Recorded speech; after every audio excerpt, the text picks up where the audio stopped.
Hey, what's going on, guys? Welcome to the channel. I'm Ben, and today I've got some pretty exciting news because for the first time in nearly a quarter century, Suzuki has a new DRZ model listed on their website. We're going to go through all of the sort of important bullet points that I pulled from the ridiculous amount of marketing jargon that they've got on their website to sort of try to determine what this new bike is going to be, what sort of changes we should expect from the old model, and maybe to sort out whether or not Suzuki did us a really big favor by making these changes to this kind of iconic staple in the dual sport community, or whether maybe we would have been better off with the old carbureted version. There's been lots of different thumbnails that I've seen out on the internet, and I've tried to kind of stay away from them, but it seems like a lot of people, especially in the comment sections on a couple of videos that I've done on this new bike already, aren't really too happy with the changes. And I don't know, I think maybe some of that is, well, for good reason, but some of it I think is maybe unfounded. None of it really means too much until we each get a chance to throw a leg over the bike and see what it's really about. But today I'm going to go over the information that we have as of right now. I've also got a sort of crossover image between the old model and the new one, so we can see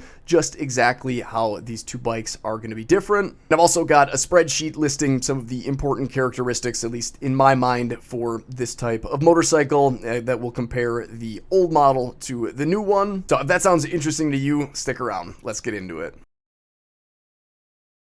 So for starters here, if we look down the long list of different bikes that Suzuki offers and hit the dual sport category here, we've of course got the new 4S featured. I think they're thinking this is going to be a pretty big bike, and the old DRZ-400S really was a pretty big bike for them for a lot of years. They essentially designed it, dressed it up a little bit as the years went on, but pretty much stuck with the same thing that I had when I purchased my very first dual sport motorcycle, which was a 2008 DRZ 400. They're asking $7,199 for the old model, which is actually the same exact price as the new bike that I've got in the garage, the DR650 here. We are missing that first big bit of information here on the 4S. So if you guys are unfamiliar with me and the channel, I don't have any sort of professional background in motorcycling or in the motorcycling industry. I did work in the engineering department of a mid-sized company for about 12 years as a product development engineering specialist. My degree is mechanical design, and while some of this stuff that we're going to get into is a little bit technical, the very first thing is pretty easy to see, and that is the updated styling.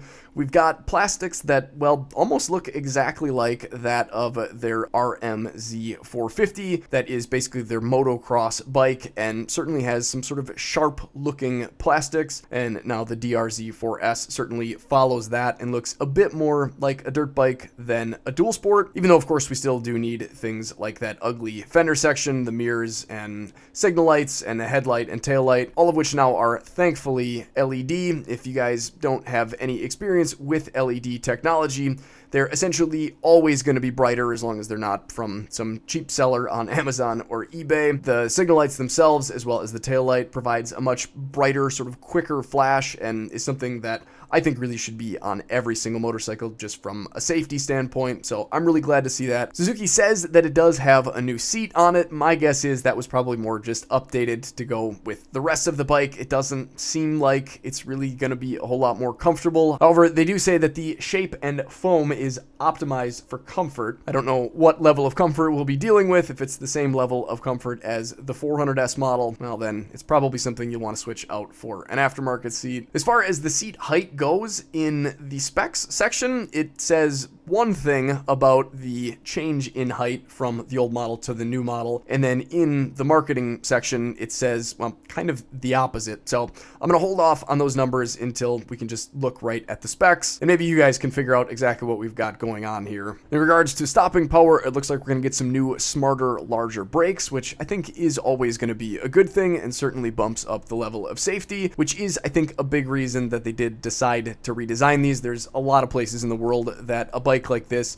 that doesn't have some, well, sort of standard safety features by today's standards just simply cannot be sold in anymore. So I think a lot of the redesign will have to do with meeting both that and some emission standards, but I'm hopeful that some of the stuff that we're going to get into here in a bit will actually mean that this bike is going to be a better motorcycle, but we'll get into that in a bit. As far as the brakes go, we do have a 3-mode ABS system direct from Bosch, and those modes consist basically of the front and rear both being on, the front and rear both being off, or you can simply turn just the rear off, which I've found on my 701 can be really helpful. There's really, in my opinion, not a reason to turn the front ABS off as long as it still works well enough to be used off-road, and it certainly is nice, I think, to have that safety feature that just in case something happens off-road and you do grab a handful of front brake, it could certainly save you from dumping the bike. I'm not 100% sure if you have to stop to change this or if it's something that you can do on the fly.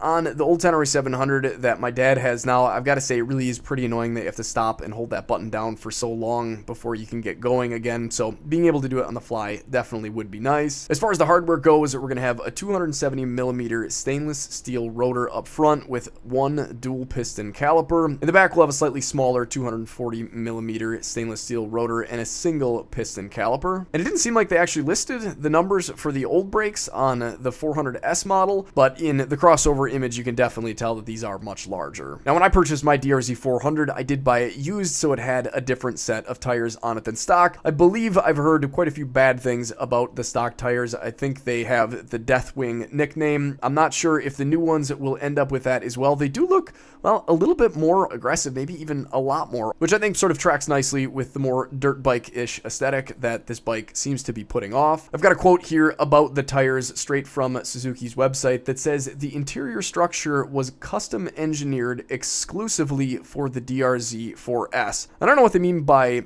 the structure. I would think that the tread maybe would be designed for it. I guess I'm not really sure, but the tires that are going on this bike are going to be the IRC GP-410 tires. They are noticeably more aggressive than what's on the 400S model, but they still seem to have a little bit more road bias than I think what most DRZ owners are going to want. Now, this next category here is kind of a big one, and I've got quite a few bullet points with some bullet points off of those bullet points. It's going to, again, I think take throwing a leg over one of these things and, really riding it hard to see exactly what it does as far as performance in comparison to the old one. But if the marketing department is to be believed, it sounds like they may have put together a really kind of nicely updated motor here.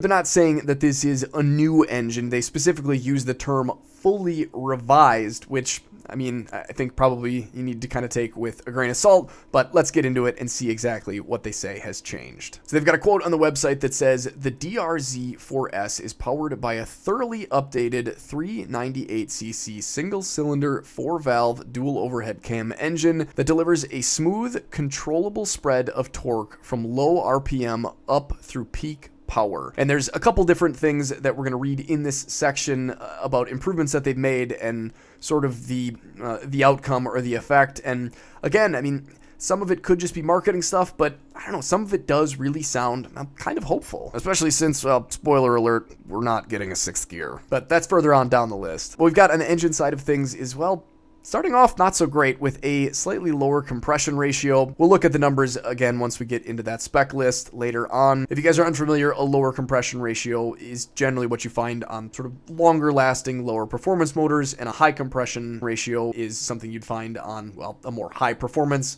sort of shorter service interval type engine. So being a dual sport, you sort of need to find a happy medium between those two. They've redesigned the cylinder head and optimized the intake ports and combustion chamber. We've also got lightweight titanium intake valves and hollow sodium-filled exhaust valves. So again, I'm not an expert here. Titanium definitely sounds good. I don't know why we want salty exhaust valves, but I guess that's what we're getting. Suzuki claims that this is going to provide us with better combustion, which should equal more sort of consistent power under low loads, as well as stronger power output under heavier loads. So maybe when riding on the highway or higher speed roads with a bit of luggage strapped to the bike, it maybe will perform better. Moving sort of down the engine a little bit, next we come to the camshafts, which have been sort of redesigned with a new profile. They've increased the intake lift and spring rates to match, which they say improves performance, but also helps them meet some emission standards. It's obviously a little bit hard to tell, but my guess is one of those may be weighted a little bit heavier than the other.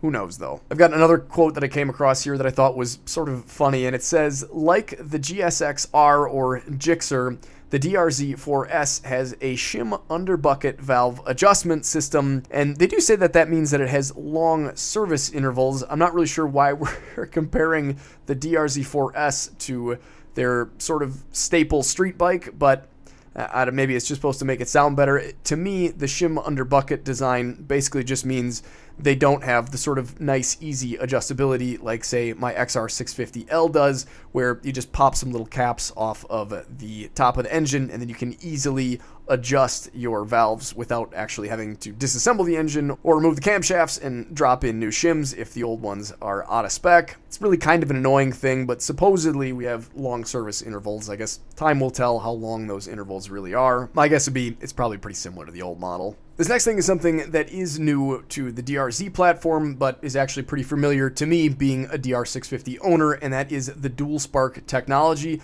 And this is actually something that was pretty obvious, or is obvious to me now, looking back at those patent images that I did a video on originally when those were first dug up. It seems as though we're going to have one spark plug in the sort of normal position, right, kind of top dead center, and then we're going to have another one sort of at the side, which is actually a bit different than how the DR650 is set up. Those are a little bit closer to each other and sort of both kind of coming into the combustion chamber at a bit of an angle. Regardless of their orientation, though, Suzuki claims that this is going to mean heightened spark strength and longevity, easier engine startup, and a more consistent idle. They also say it improves combustion efficiency at low engine speeds and provides smoother power delivery. I don't know if this has more to do with emissions or performance. I don't really understand, I guess, the need for a secondary one on a bike like the DR650 where you have a rather large piston. I mean, it kind of always made a little bit more sense. I guess the DRZ's piston isn't all that much smaller, but apparently they think it requires a second spark plug, so now when you go to change your plugs, you're gonna have to change two instead of one, and hopefully it'll provide a little bit more performance. Moving even a little bit further down into the engine, Suzuki says that we've got a new piston and a new crankcase. There's a bit more information on the piston than there is the crankcase. I didn't really find anything much at all about the crankcase, so I'm not exactly sure what's different there. But as far as the piston goes, they supposedly optimize the ovality as well as the skirt design.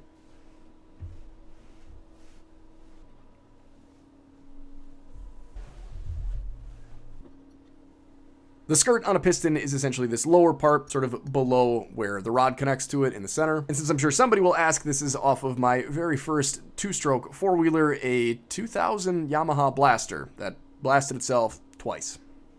And that's why I ride four strokes now. So what does this mean as far as actual performance increases or longevity increases? They say that it means smoother engine operation, improved fuel economy, increased power output right up to the rev limiter. And honestly, all of that really sounds, well, like it could be kind of good. My biggest complaint, and actually the reason that I sold my DRZ-400 back in the day, is it seemed like when I was riding it at 55 or 60 miles an hour, it just wasn't very happy. It also wasn't really a very pleasant place to be because the bike just, sort of vibrated along underneath you, and it just was not anything that I was used to coming off of a 600cc inline four-cylinder. So maybe with these changes, this bike, even without a 6-gear, might seem a bit smoother out on the highway. Again, I think it's going to take a test ride to really determine that, but it certainly does sound good. The last quote that I've got here from them, I don't really know how to take, and I guess I'd be interested in your guys' thoughts on this. Again, if you're unfamiliar, the only way that you lose horsepower is if you're producing some sort of heat. Obviously, the gears in the transmission and the sprockets can kind of adjust how that power is transferred, but you only lose horsepower through heat. And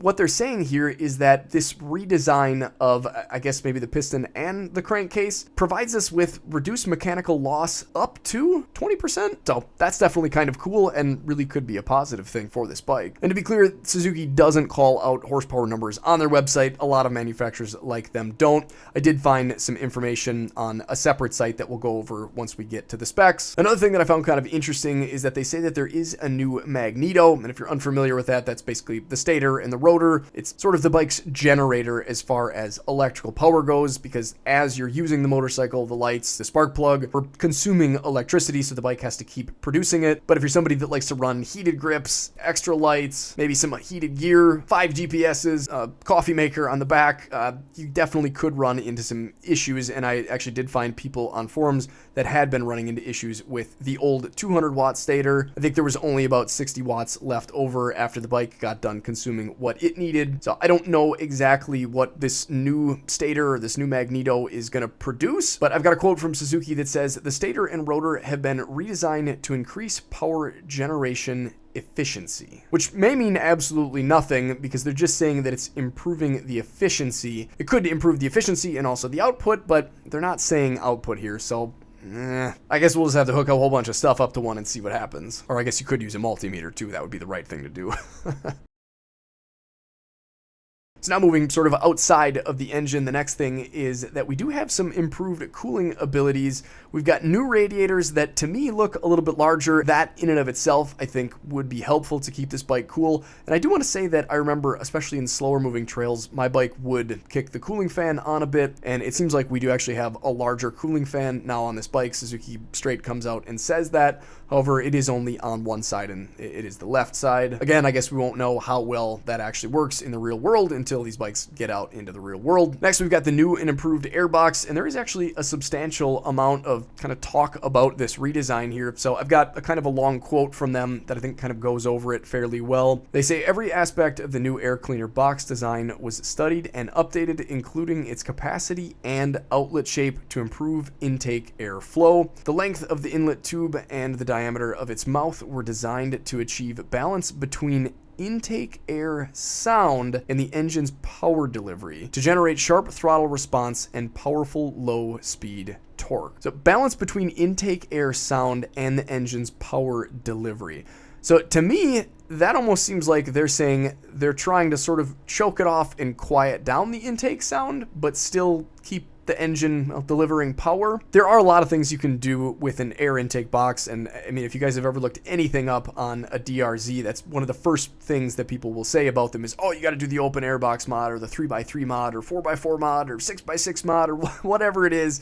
You got to modify the airbox. So reading through all that, it's hard to say whether or not they're saying they've now optimized it for performance, or if they're saying they had to do a bunch of stuff for emissions and, well, they tried to make it suck the least amount that they could, or I guess if we're talking about air, suck the most amount that it could. So take that all with a grain of salt. Again, I think it'll be interesting to see what they've actually come out with. Beyond that, they say that it's got quick release fasteners on the left side of the airbox, and the door basically just kind of swings open, and that they still have the same popular easy access air filter. Feel free to let us know down in the comments how easy it was to access the filter on the old bike. I don't exactly recall what that looked like since it's been so long. I know on the DR650 though, it's really kind of a pain in the butt, so hopefully it's better than that. Next up, love it or hate it, we've got EFI, which is just something that we're going to start to see on motorcycles going forward. We're not going to get a redesigned motorcycle with a carburetor on it. So the EFI system is going to be a 42mm 10-hole injector that does have, well, ride-by-wire, which is again something that I think we're going to start to see more and more. I don't know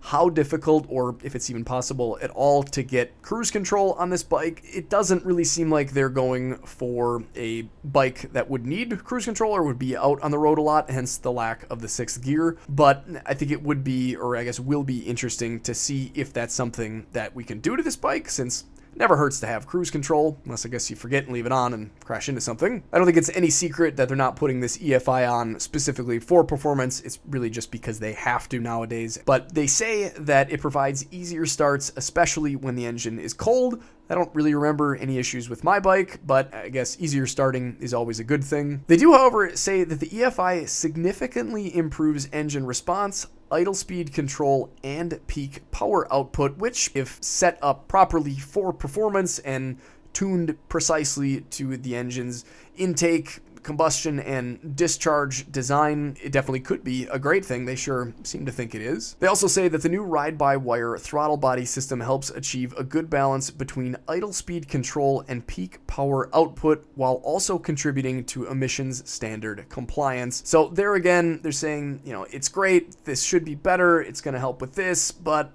we also did it for emissions, so Really, we're not going to know how this EFI helped or hurt the bike, again, until we get on it and maybe put it up against an old model. So now we've looked at where the air and the fuel come in. We've looked at where the explosions happen. Now we've got to look at the sort of discharge of that entire system, and that is the redesigned exhaust.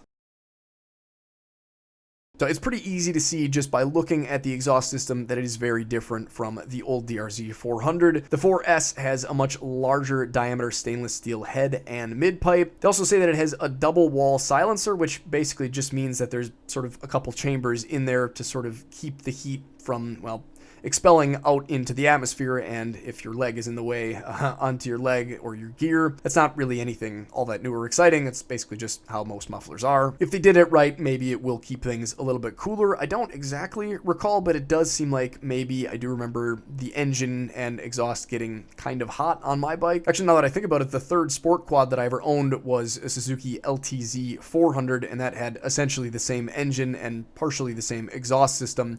And I burned through a pair of bib overalls and a pair of jeans one night, running around standing up on that bike. So I guess cooler in that sense definitely does sound like maybe it would be a little bit better. I've also got a quote that says, the use of the PAR or PAIR system, and then they've got in brackets air supply, system to the exhaust helps the motorcycle achieve emissions compliance without affecting performance. So I'm not sure if that's still talking about sort of cooling it down. I don't know what the PAIR system is. I haven't really seen any other information on that. Maybe some of you guys know, but anytime they mention emissions and performance in the same sentence, to me, as you guys maybe are already kind of starting to see here, it seems like maybe they did it more for emissions, sort of tried to keep the performance and are twisting it to sound like it's better than it actually is.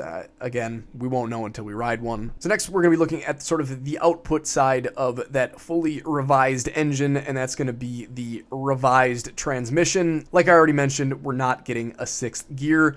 And to be honest, I mean, I think maybe this requires its own video, but to me, I'm not really surprised, and I'm not really all that disappointed that they didn't add a sixth gear. I've been on bikes with six gears that don't really seem to help that much. I think it's much more important to have, well, the bike's designed intent in your head when you're purchasing it, and to realize what it's designed to do. And this has really always been more of a woods bike. Of course, being a dual sport, you want to be able to hit the roads, maybe the high-speed roads, to get to the woods, but I think bikes like the DR650 are maybe a little bit more set up for that type of thing. If you guys are unfamiliar with my DR650 build, I didn't do anything to the transmission. I didn't really do anything to the motor. The only thing that I've done to it is actually gear it down, meaning I brought the power sort of from the top end down a little bit lower, and it still rides and handles much better out on the freeway than either of my KLRs ever did. And it seems like without any luggage on it anyways, it has more than enough power to still get up and go and pass people. It certainly doesn't have explosive power on the highway like my 701 does, but either way, with its 5-speed transmission,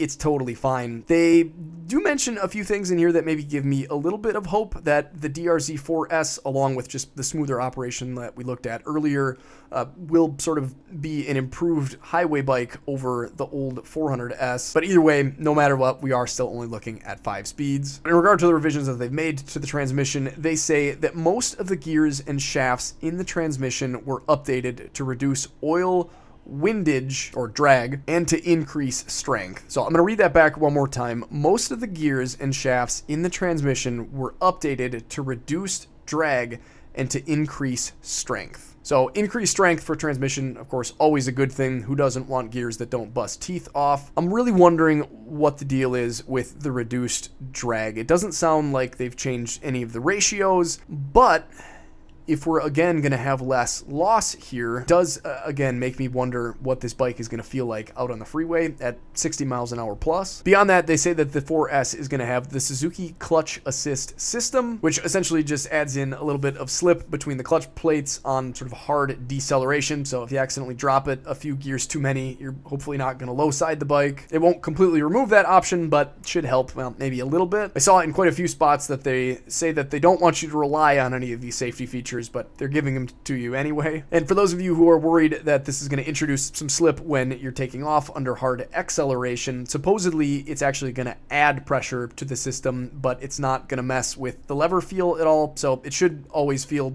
pretty normal and linear and supposedly easy to pull, but will just sort of assist you a little bit both in decelerating and accelerating, which, I mean, if done right and working well and not causing any issues, it certainly seems like a good thing to me. And I guess I've got a quote here referencing the clutch pull, and they say that it feels light and precise. So the next thing we're going to take a look at is the redesigned frame and subframe. I'm not 100% sure if there was really something they were trying to get out of this other than basically just sort of fitting the engine and the EFI in there. Some of it, I guess, especially looking at the patent drawings versus the old frame design, certainly makes it seem that way.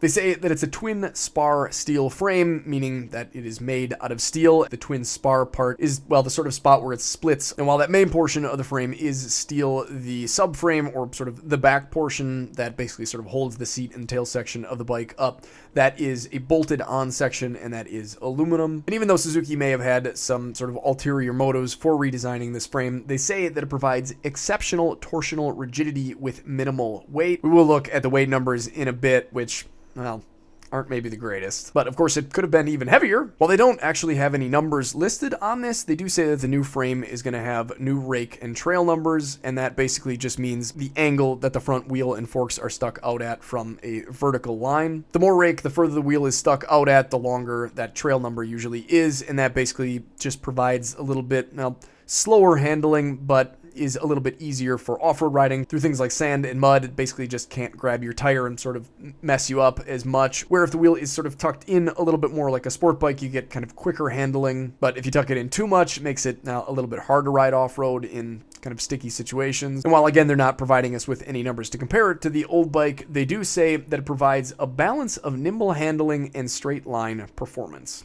which means, well, really probably nothing. One thing that I'm sure some of you guys will be happy to see, and is something that I think we're seeing kind of consistently on these sort of redesign models as the years go on here, is we are going to have some wider pegs on this bike. They're supposedly 2.7 inches higher and set back 0.90 inches. So in other words, they're a little bit more than a quarter inch higher, and they're set back almost an inch. And along with being physically larger and relocated, they do also have some little rubber dampers in there now, similar to what I had on the Tenere 700. They can add maybe a little bit of vibration damping, but more than likely you'll probably just want to pull them off so you don't accidentally slip off when they get wet. This bike is going to come with a 1 1/8 handlebar, and if you guys are unfamiliar, a chub bar or a fat bar is different from a 7/8 bar, just sort of in the center kind of clamp portion.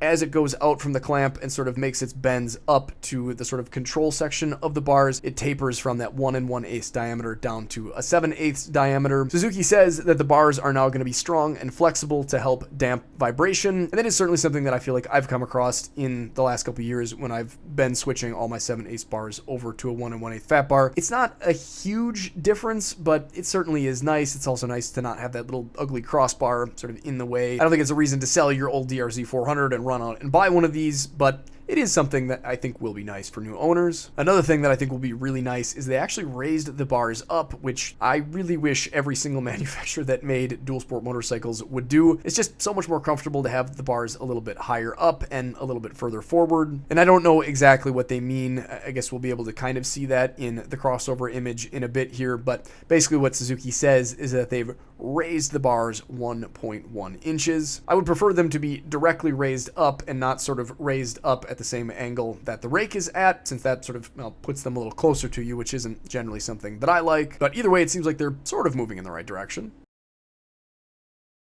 Now, if you guys remember back when I did that video comparing the patent drawings to the original DRZ-400 silhouette, I noticed that the suspension was certainly looking like it was going to be a lot different. At that time, of course, it was hard to tell whether or not we were looking at something that really had nothing to do with the changes that they were making. It could have been even just the Supermoto version, but it's looking now like that's not the case. We do have completely redesigned suspension, both front and rear, supplied by KYB in the front. Like I had guessed back during that video, is going to be an upside down fork. There are certainly some nice things about an upside down fork, but off-road riding and keeping them clean and not having any issues certainly isn't one of them. I kind of prefer having that portion of my suspension encased in something that protects it from the water, the mud, and any of that sort of hardened on debris that can mess with your seals. The other thing that I don't like about the front suspension is that it looks like we actually lost a bit of travel. Now, travel doesn't mean a whole lot if they are properly sprung and damped for the bike and the type of riding, but that's certainly not looking great, at least from a spec standpoint. Around back, we do also have KYB suspension that is fully adjustable. And if you guys aren't familiar, the old model did have fully adjustable forks. I'm not 100% sure how the preload worked on those. I never adjusted it, and I've never looked into it a whole lot, but Suzuki does say that that model had a preload adjustment as well as compression and rebound damping, where the new model they're saying just has the availability to adjust the compression and rebound damping, nothing at all about preload. Being able to set the preload on the rear is certainly more important since that's where a lot more of the rider's weight is carried, but you do definitely put some weight on those front springs, so it'd be nice to be able to adjust them for the rider and the amount of gear that you've got on the bike, but we won't be able to do that. The rear suspension is also KYB, but is completely adjustable, meaning that we do have that preload adjustment as well as a compression and rebound damping adjustment. They don't really say too much about any of it other than the fact that the rear is a progressive linkage system, and we do have a new longer swing arm that we'll see just how much longer it is in a little while. Having a longer swing arm definitely can help a lot of characteristics as far as handling goes off-road, but of course if you get too big, well, that's certainly not a good thing either. Next, we've got the section that I'm sure a lot of you will not be very happy about, although I don't know if any of this is really a reason not to buy the bike at all. I guess I'll leave that up to you. But we do have quite a few new tech features on this bike. The old DRZ-400 had a pretty simple, minimalist style display on it. The new DRZ-4S, well, seems to also have a pretty simple, minimalist LCD screen on it. It's a little bit larger and has a few definitely nice things on it, but it seems like it was mostly made larger to accommodate all of these different rider assist settings, which is, I think, what a lot of you guys probably aren't going to like. But don't worry, we still have the very popular twin trip meter, so you can track not one trip, but two. That's almost as exciting as bold new graphics. It does look like we're going to be getting a fuel level indicator here, which is new for the DRZ. It really would be, I think, kind of nice to know that you're going to run out of gas and have to flip to reserve, even though this probably won't have a petcock and a reserve. But back on my DRZ 400, on I think probably the first sort of adventure ride that I took up north with my dad to Harrison Hills, halfway through the ride, well, not even halfway through the ride, I don't even know if we hit the trails yet, I had to flip that bike onto reserve, and that was the first bike that I ever had to do that on.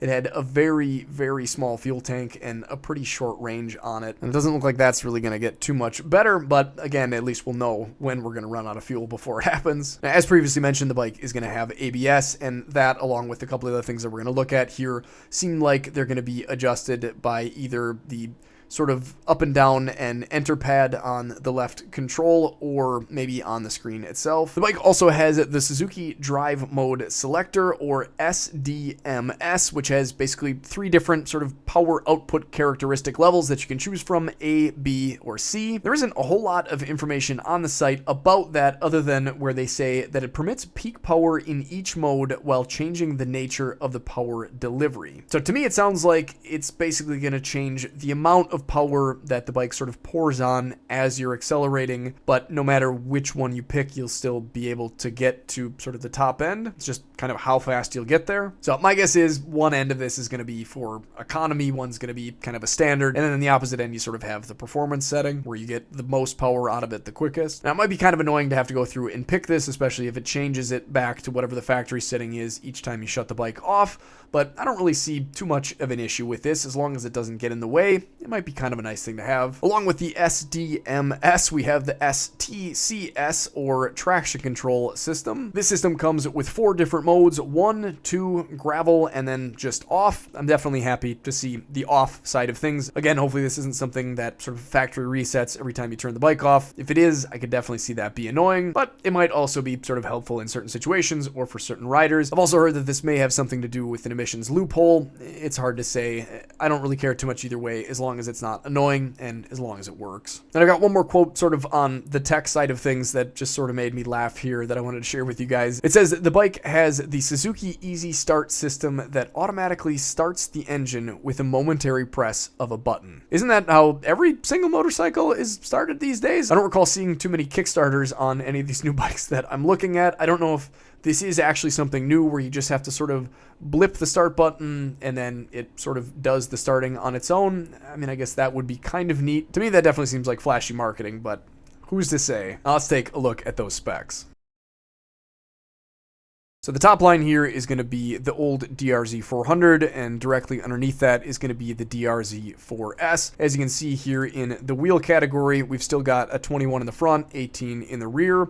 Suspension travel, like I mentioned earlier, we go in the front from 11.3 inches of travel down to just 11 on the new model. I know it's barely more than a quarter inch, but if that's all it takes to bottom the forks out on a really hard hit, then, well, I mean, that's definitely going to be a bit of a disadvantage. Again, we won't know until we actually ride the thing, but between that and the lack of preload adjustment, it doesn't seem like they made this change for performance, but who knows, maybe the front suspension is much, much better. It certainly looks like it handles well in that promotional footage, so who knows? And you can see that here underneath the preload category, the old model had front and rear, where the new model is just going to have that rear preload. As far as compression damping, we've got adjustments on both the front and the rear for both models. As far as rebound damping goes, it looks like we only had an adjustment point in the rear, nothing in the front on the old model, where the new model will have it both in the front and the rear. As far as ground clearance goes, it looks like we've got 11.8 and 11.8, so that's definitely a good thing. The seat height, like I mentioned earlier, I found this sort of switched around under the chassis features down in this section here. Seat height is slightly increased from 35.2 inches, 895 millimeters, on the DRZ-4S to 36.8 inches or 935 millimeters on the DRZ-4S. The old 400S model here says that the seat height was 935 millimeters or 36.8 inches. The DRZ-4S says that the seat height is going to be 920 millimeters or 36.2 inches. So one of those numbers has to be wrong somewhere. My guess is the numbers in the specs section are correct, but I mean, it's really kind of hard to say. Either way, it doesn't seem like it'll be too much different from the old bike, maybe a little higher, maybe a little bit lower. The next category here, though, weight, is I think what is sort of turning a lot of people off to this new bike. At 317 pounds, the old model was really pretty light and playful. I found it kind of tall and a bit top heavy for my novice skills back in the day, but man, going up to 333 pounds, that's definitely an increase. My DR650 weighs 369 pounds, I believe, and my Honda XR650L weighs like 346. And they certainly don't feel near as heavy as my other bikes like the 2KLRs that I rode or the Tenere 700, but they don't really feel like light bikes either. And I think that's what a lot of people liked about the DRZ-400 is that while it wasn't the lightest enduro bike that you could buy, it certainly was, well, a pretty light and playful dual sport. So adding 16 pounds to that, especially in the wrong spot, meaning a little bit higher up, could certainly be a bad thing. We don't really know where exactly the bike gained weight, but just the simple fact that it did gain weight is, again, I think something that a lot of people are going to be pretty disappointed to see. As far as displacement, we've got the same 398 cc's that we always had, but in the next category over here, we've got a number that is, well, maybe kind of exciting. DirtRider.com's dyno showed that the old DRZ-400 put out 31.8 horsepower at 8,400 RPM. And being on a dynamometer or dyno, that means that that is the horsepower measured, again, at the rear wheel, not at the crank of the engine. So that is sort of real world horsepower numbers. Whereas the 38 horsepower at 8,000 RPM that I got from the Cycle World article on the new DRZ-4S model is supposedly just the claimed horsepower. So I guess they must get that from Suzuki somehow, even though they're not putting it on their website. The torque numbers here are kind of the same deal. This 24.3 foot-pounds of torque at 5,800 RPM was also from DirtRider.com's dynamometer.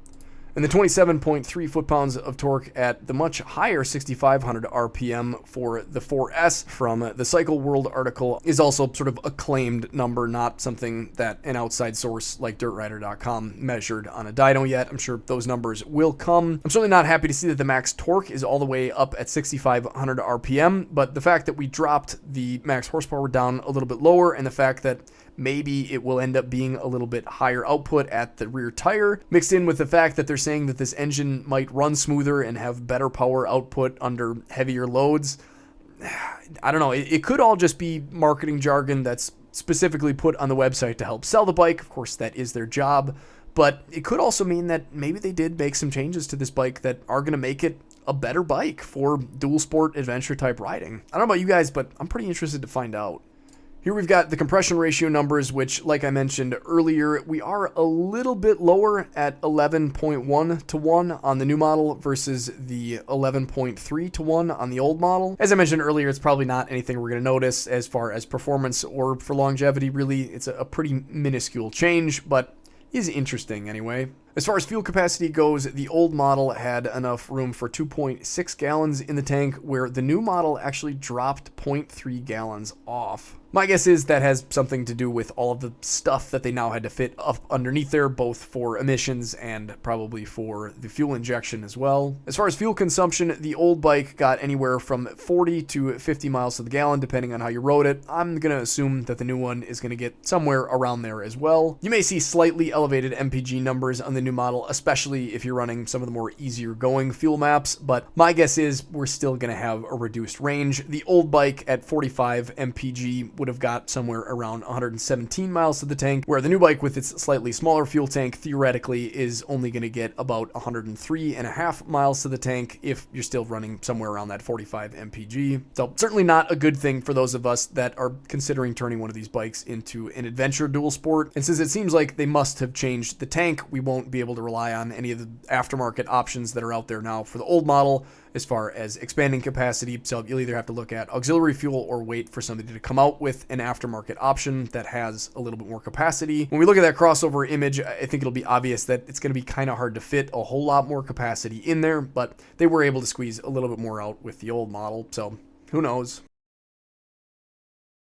As far as the rake goes, the old bike had 27.2 degrees of rake, and of course the new one doesn't have any sort of information on it yet. 27 certainly isn't a bad number, and we'll be able to see how the new model compares to the old one when we get to that crossover image. Another thing we'll be able to see is the difference in the wheelbase. So the old model had a wheelbase of 58.5 inches, where the new one has a wheelbase of 58.9 inches. So obviously not a huge change there, but I think definitely something that may be noticeable both on and off-road. Obviously, there's been a lot of other changes with this bike, so it might be kind of hard to sort of zero in on that, but a slightly longer wheelbase does usually mean a little bit more stability, which certainly could be good out on the freeway, and in my experience doesn't really seem to hurt off-road either. We've already talked about how we're not getting a 6-speed and how we still do not know the price of the new model here. So now that you guys are all caught up on the specs and all the things that they've redesigned or revised, I want to know what you guys think. Is this bike sounding like it's going to be something that is much better than the old model, or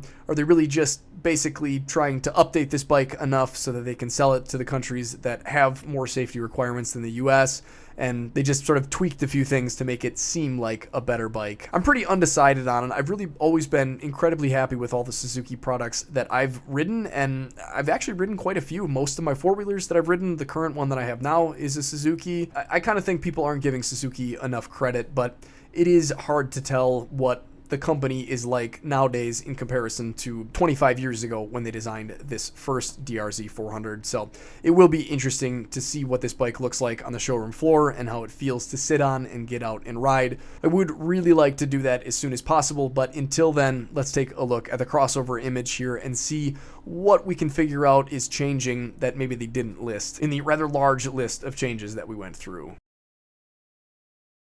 So as I mentioned earlier, these bikes can look drastically different depending on what the sort of sprung weight that they're anticipating is going to be on them. It's hard to tell whether the bike is sort of completely lifted up in the air and has no weight on the springs, or if it's just got the bike's weight, or possibly the bike's weight plus whatever they think their average rider is going to be. Either way, though, what I did here with these images is matched up essentially where the engine is as sort of my center point, and then the rest of the bike just sort of falls wherever it does. So you can see that the front wheel doesn't exactly line up. It sort of pushes out just a tad when we go to the new model. It seems like it's sitting at about the same level at the base of the tire, where if we look at the rear wheel, you can see that it definitely gets a lot further away from the front one, meaning that that wheelbase is drastically longer. And of course we did see that in the spec section. To me, this looks a little bit longer than what I would have anticipated, but I did use the front tire here as sort of my scale factor, so the rest of the bike should pretty much follow suit, and it seems like the engine and everything kind of does. So unless I've got something off here, it certainly seems like this new bike is going to be a bit longer. Again, though, the amount of weight put on the suspension here is going to sort of change the angle that this arm is at, and the more the suspension is compressed, the sort of further out this wheel gets from the axle of the rear swing arm here. And you really can see going from the old to the new model here that that new swing arm is much, much longer. And they actually did the same thing with the KLR650 when they redesigned it for the third generation. I had a Gen 2 and then went to that Gen 3, and some of the bigger changes that they made on that bike was increasing that rake a bit and increasing the swing arm length. And I don't know which one it was exactly, but I know that the new Gen 3 definitely felt a little bit lighter in stuff like sand and mud, where the old model with its slightly shorter wheelbase and sort of tucked in rake felt like it kind of wanted to fight you to the ground a bit. So I gotta say, I'm not too disappointed to see a slightly longer swing arm on this new model. Now, if you train your eye on sort of the center portion of the seat here, you can see that when we go back down to the old model here, that portion of the seat is just a little bit higher. Not much, but just a little bit, which really does nothing but add more confusion to the already confusing numbers surrounding the seat height of this bike. I think we can expect it to be somewhere near the old model, not drastically higher or lower, regardless of which direction it actually is. The other very obvious change is the exhaust system definitely gets bigger, and honestly, I think really does look kind of neat. As far as the actual silencer goes on the back end, I gotta say I do really like the new model a lot better. It certainly looks a bit more like their dirt bike, and I'm sure a lot of you will want to switch it out for an aftermarket pipe, but nevertheless, it does dress the stock model up a bit, as do those plastics, and it does seem like there is a little bit of DRZ styling left over from the previous model.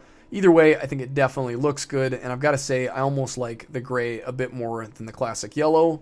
But I think both bikes do really look pretty darn cool, and certainly do match their off-road bikes, which I have always liked. And honestly, I think what really drew me to the old DRZ-400 back in the day was the fact that it looked most like a dirt bike, especially in comparison to a lot of the other sort of outdated options that were out there at the time. But it did always have kind of a cool aesthetic to it, and I think the new one really does as well. As I mentioned earlier, I'm really not too much of a fan of the exposed forks down here, but we can see the handlebars here up at the top do get substantially higher, and almost do seem to go up and maybe even forward just a tad. Yeah, I mean, those definitely seem like they're going in not only an up, but also an up and forward direction, which I'm really happy to see, and honestly kind of gives me hope for the rest of this bike, because it seems like they're actually doing what real riders would have wanted done to the bike, rather than just maybe what sounds good in a marketing section on a website. It almost seems like maybe the rake is tucked in just a hair more, and there's a lot kind of changing and going on down here as there is up at the top.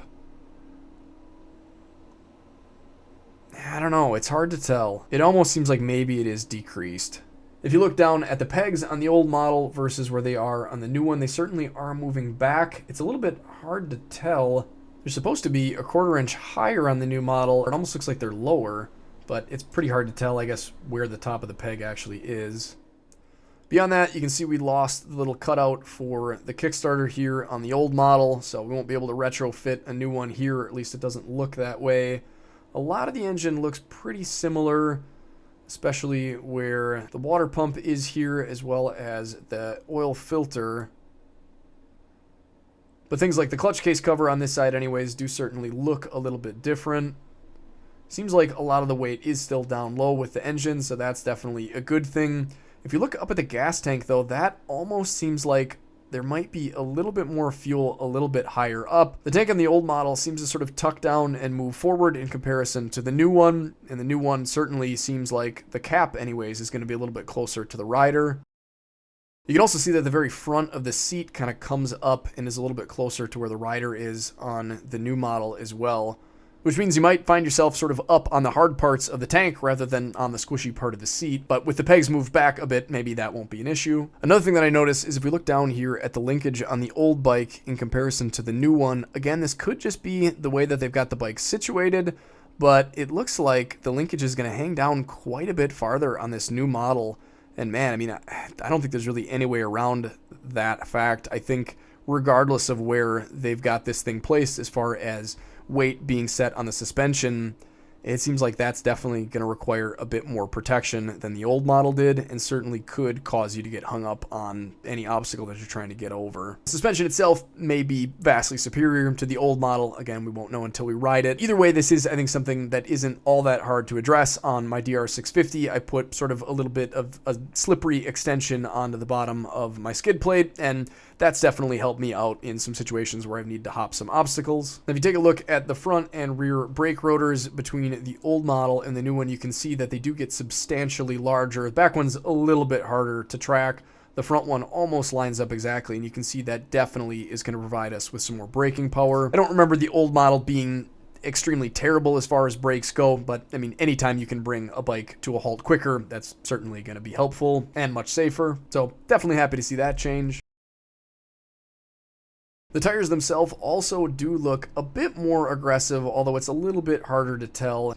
You can certainly see that the rear has some kind of deep valleys in the lugs, and I am pretty interested to see how these tires do. If you guys have had any experience with a tire that's similar to these, I would definitely be interested to hear your thoughts on them down in the comments section. Beyond that, I'm not seeing a whole lot that's worth talking about. Otherwise, if there is anything big that you guys see in this image when we change from the old model to the new one, I'd love to hear it down in the comments section. A lot of times when I do these videos and I'm sort of looking at them on my small computer screen, and I say small, I think they're like 24 inches or something. But then when I go and review it on a full-size television, I can certainly pick out things a little bit easier. So feel free to skip back and forth a little bit and see if there's anything that you guys notice. I'd love to hear it down in the comment section, along with your thoughts on whether or not this is a bike that is worth upgrading to from the old DRZ-400, or if it's something that you guys would like to see me buy and build. I'm not really sure what direction I'm going to go. It would be nice to be able to compare this to what I remember about my old DRZ. It would also be really nice to compare it to the DR650 build that I'm working on. I'd really like to slap some more adventure type parts on a bike like this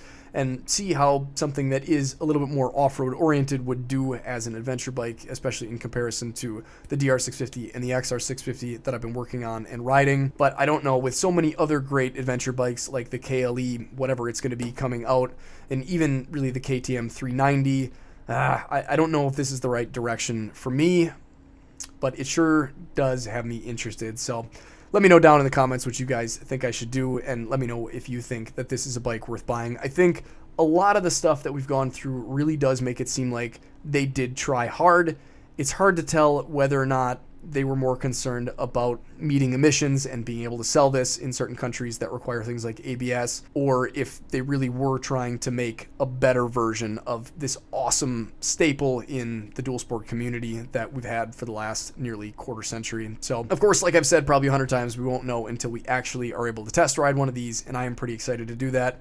I would like to get a leg over one of these as soon as they come out and test them, regardless of whether I buy one or not. So if you guys want to see that, make sure and let me know down in the comment section. If you want to see more videos like this every week, don't be afraid to hit that subscribe button. I'd love to have you guys watching along. Until next time, guys, take care, stay safe, stay swanky, get out and enjoy this beautiful world God created any chance you get. And if you can't do that right now, here's some more videos to check out in the meantime. Take care, stay safe, and stay swanky.